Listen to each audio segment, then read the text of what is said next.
So guys, welcome to the Controversy Lab. We're Controversy Key. I am your host, Lakel House. I'm the man of many hats, RTJ. What are we talking about today for the people, RTJ? We're gonna stick with the relationship theme. Today we're talking about love languages. Love languages. You know what's interesting for me about love languages is there are a lot of people out here that are committing to relationships that don't actually know what the fuck a love language is. Yeah. And this is kind of something we missed from our last episode when we were talking about virginity. Right. So we could have, and this would have been a great addition to a great segue. Yeah, so to speak. Yeah. But have you ever did the test before?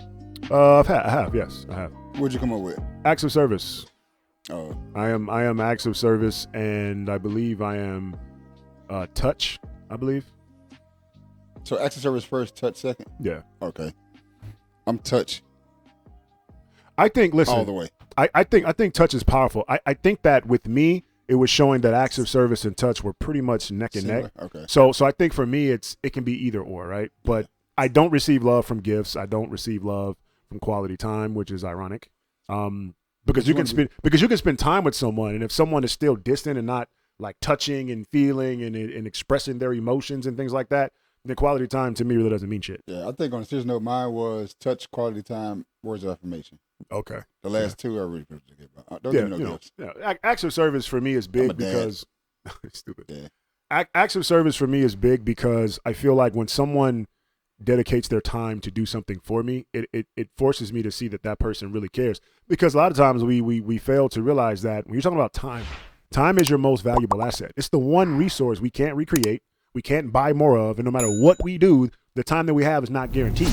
So it's a fleeting asset, right? Yeah. So if for me, if someone invests their time to say, hey, I invested this time to go do these things for you because I know you need it done, to me, that makes me feel like the person really, truly cares. And see, I think because of how I grew up, how I rarely got gifts, I kind of like push getting gifts away. Like I don't really give a shit about getting gifts. I don't care about gifts either. Like my birthday is right next to Christmas. Right. And I literally got one gift, and that kind of turned me off even more towards getting gifts. So I don't give a shit about gifts. Yeah, I'm not big on gifts. Although I don't, in my adolescent years when I was younger in my 20s, I was like, man, chicks who like gifts, man, they're gold diggers and users. As I got older, I realized that, and I found out about the love languages. I realized that everybody receives love in their own way. I don't judge anyone for how they receive love. Now, I think the key part here, though, is I think the problem that we have in modern day relationships is people often tend to try to project love in their own love language.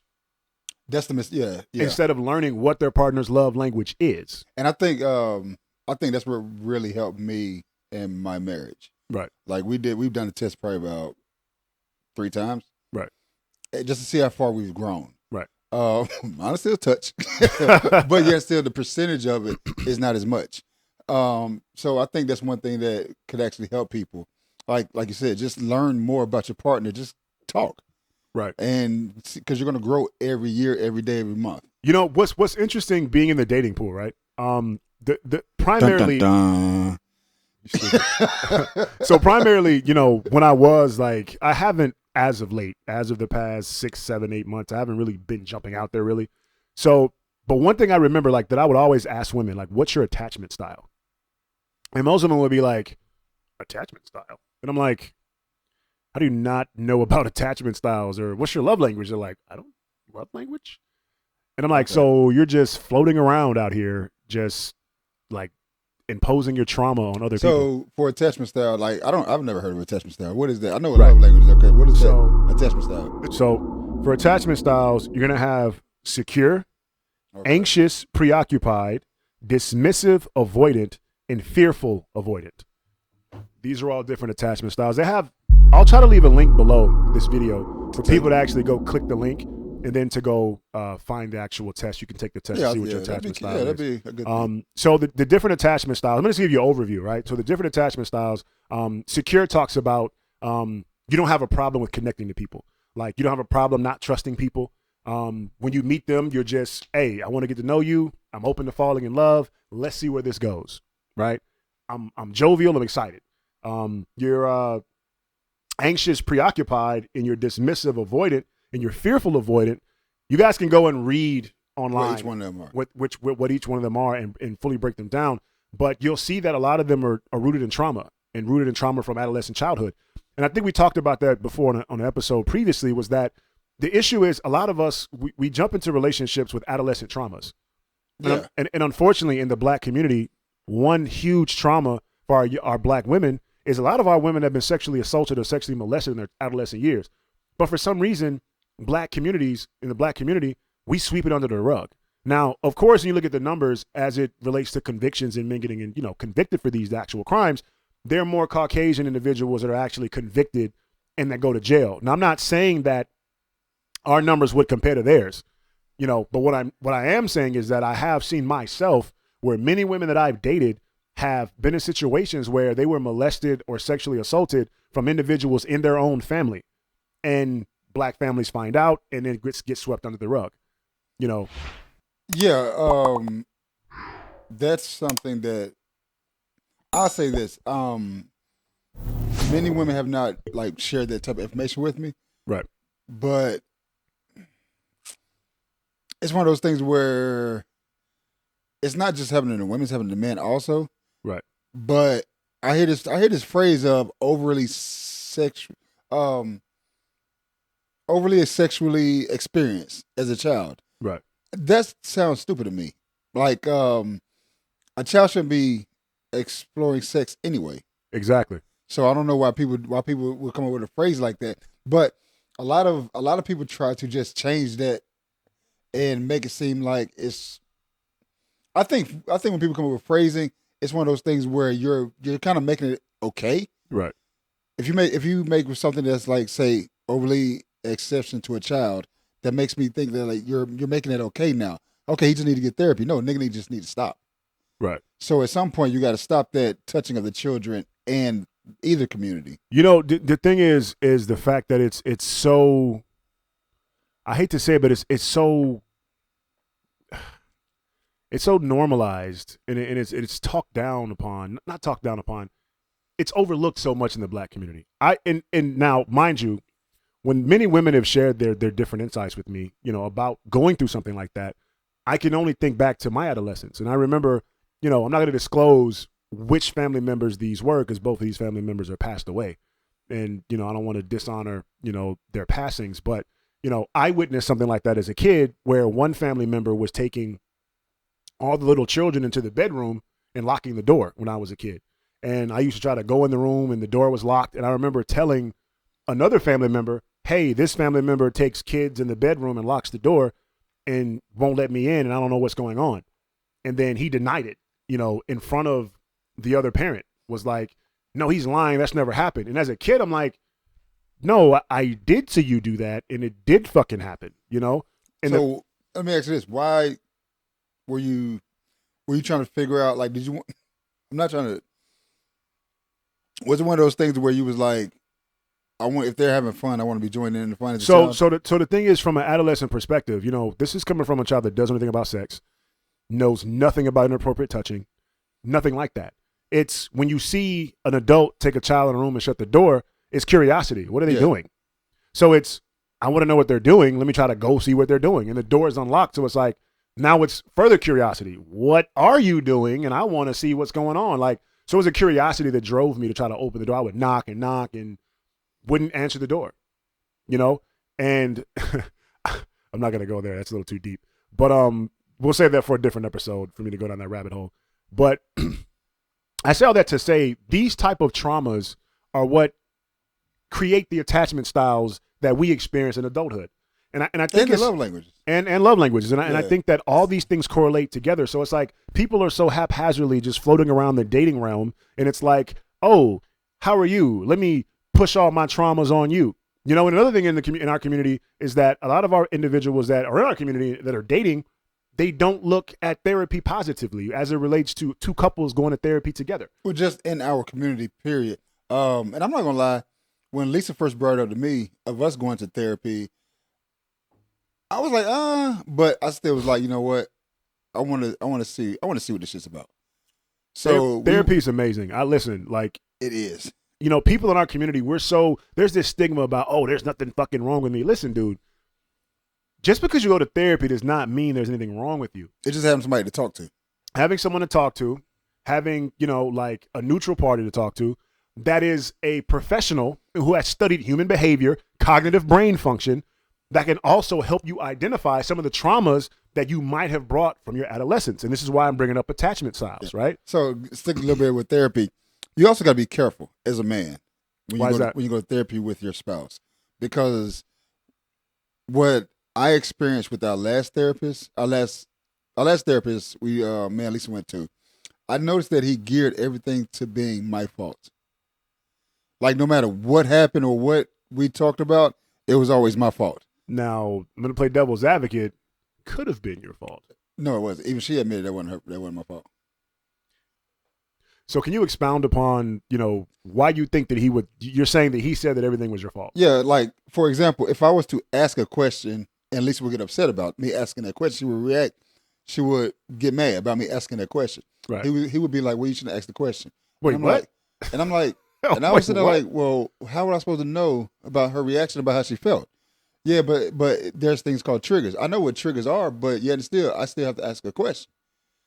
So it was things like that to let me know that, and I think our last session with him, I kind of went in, I just didn't want to say nothing, and I wanted to see how much he would then kind of like lean on her side. So majority of the session, I just didn't say nothing. And did he lean on her side? Yep. I ain't have to say shit. I mean, he might have had the hots for your wife, bro. I shield that nigga. He might have. You know what I'm saying? He was wasting time though. You got a catch on your hands, brother. He might have been like, when she walked in, he probably was like. And that's another. I don't go to. I don't think going to a couples therapist who's never been married. So here's the thing. Okay, so here's my thing, and people are gonna stone me for saying this. I don't believe in going to black therapists. Why not?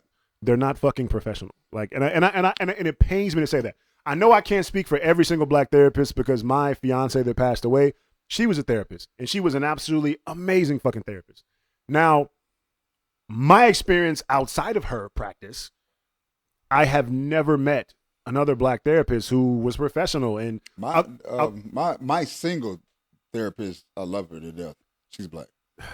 I'm sorry, stone me, but my greatest experience with therapists have all been from the Caucasian community.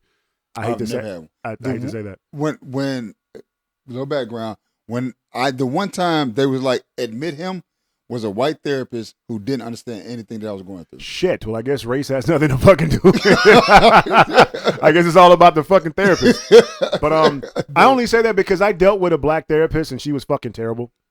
She was terrible about keeping dates. She was terrible about, following up. It was just a terrible experience. And me going to couples therapy with this young lady, it ultimately, the relationship I was trying to salvage just fell apart based on her lack of professionalism.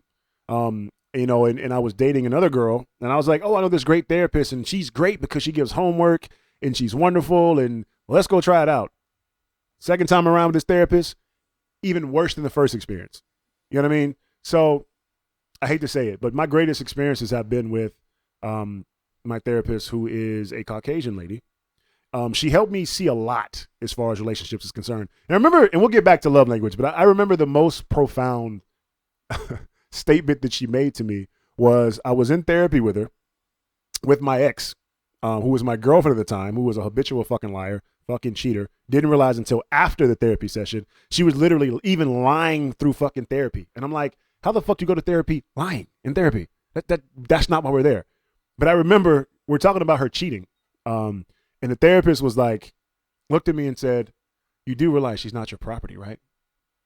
And I was like, the fuck you mean she's not my property?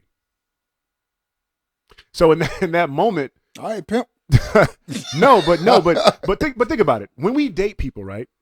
And this is prior to my whole insight about saying that I don't own you. That's really where that consensus came from, was from that therapy session. Because in the beginning, I was like, what do you mean she's not my property? If she's committed to me, we're in a relationship, she owes me loyalty. She owes me her, I know this is a bad word, but fealty. I like the way the word sounds. But you have yet, out of all those, you have yet to say that she's a piece of property. It's just things that she owe you. Right. No, but right. I agree. She used the word property so that that it wouldn't go over my head. Okay. You know what I mean? Like, and so I knew what she was actually conveying. She wasn't saying that I'm saying she's my property, I own you. She was just using a word that I could associate with my behavior, right?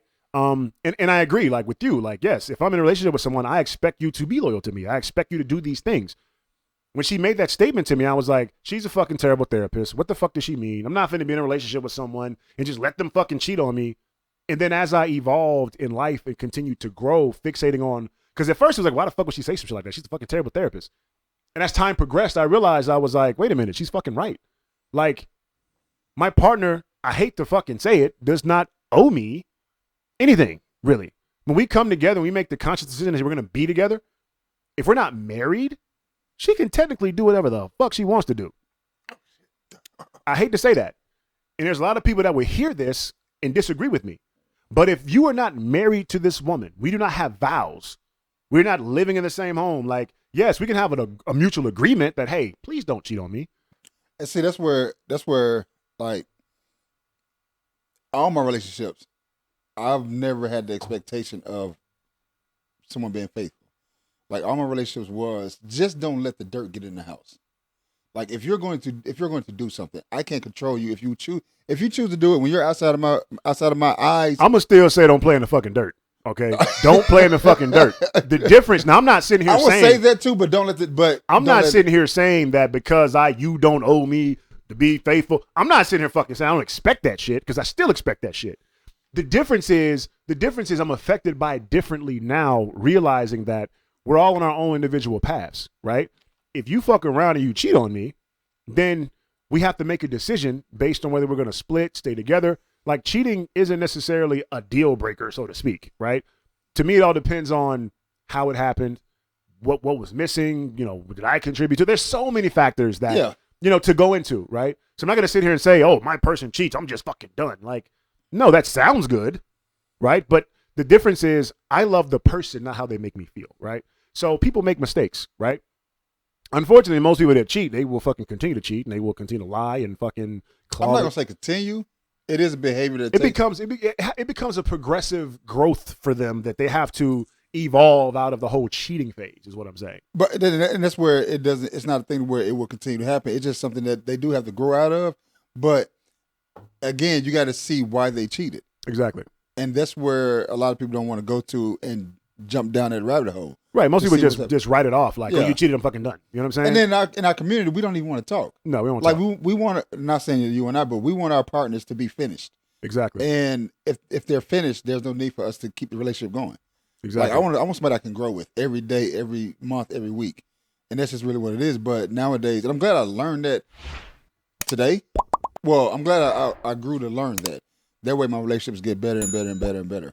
So, right. And I think that, a big caveat to that is the fact that learning the love language of your partner is important. So it's like, I'll give you a case in point. If you have a partner who receives love via quality time, you're just buying this person gifts, buying them gifts. And their strong second is words of affirmations. If they need you to talk to them and be there with them, right, in quality time and be present, and you're just sending them gifts, you're not there, not spending time with them. Cheating can also be texting someone else. Cheating can be having someone else come over to watch a movie and to hold you. That's right? Another thing too. You got to sit down and talk to the person you're with to figure out what they think is cheating. Exactly. Which is important. So like, when I said cheating, I wasn't necessarily just only talking about fucking somebody else. It's just not about sex. What they come up with. Because I'm sorry, if you're texting someone else behind my back, and if you're meeting someone else behind my back, that is fucking cheating, right? So that, but like I said, cheating, not just only talking about sex, is not a real deal breaker for me if we can get to the core and the root of the problem. Because I'm not fucking perfect, right? I may be loving you in the wrong love language. I might not understand what your attachment style is.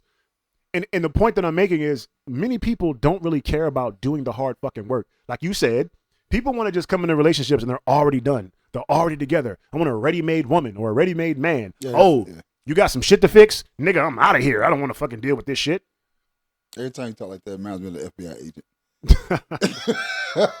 Yo, but with that being said, we are way over time for this episode, for this topic. Yeah, this is one that can always go on and go on and go on. You know what? We actually are going to start having guests inside the studio. So I think that this would be a great topic to pick back up with some female counterparts. I want to continue on with the talk of relationships for this month. So this is part one. Part one, we'll pick this back up. I think that continuing conversation about relationships is important, especially in our community. These are conversations that need to be had, right? So I definitely want to revisit this and talk about this again. We're gonna have guests on the show. I primarily would prefer a lot of women to come on because I think that dynamic would be really, really insightful to see from the male perspective versus the female perspective. And maybe we'll have a male and female. We'll have 2 people come in. We'll see. We'll see how Let's that have goes. a couple. Let's get a couple. Or a couple to come in, which would be great. Like I would love to do like married couples or single couples or not single couples, but non-married couples.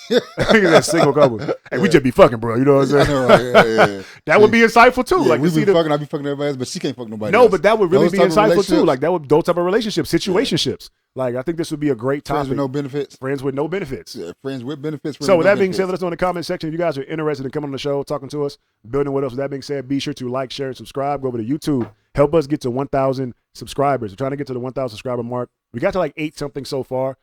I think that some of our subscribers see some of our perspectives and just unfollow us, which is fine. We want people in our group cool with that rock with us. Yeah. I'm cool with that. If you don't rock with us, get the fuck on. Oh, it's cool. shit. Side note, Bowling Green, Kentucky, where Lisa's parents are, had a huge tornado. So I just want to send my condolences and prayers out to Bowling Green, Kentucky. Prayers out to them. Lisa, we love you. With that being said, Controversy Lab, we're out. Controversy out.